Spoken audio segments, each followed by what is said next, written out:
Qaşqa sahil sahilində dəyə quran qozalarmış. Bolan tufan qabağında dağ tək duran qocalarmış.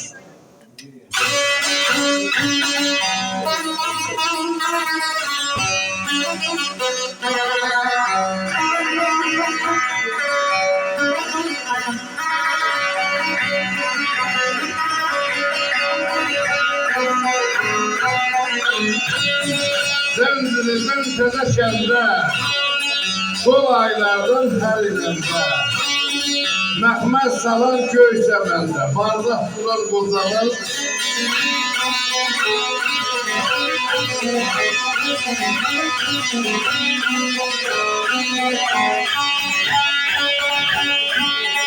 Aşam sabadı, yalqaq dələ,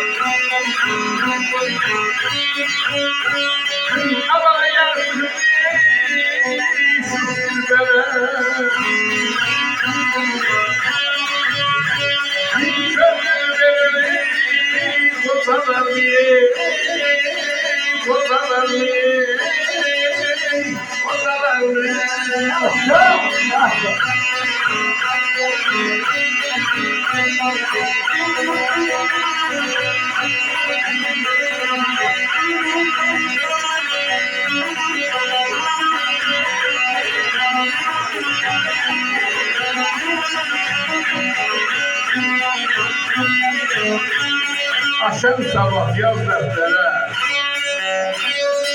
nə gözəldir bu mənzərə, yaz çıxmışsız dilbərə, sözü belə qozalar mı?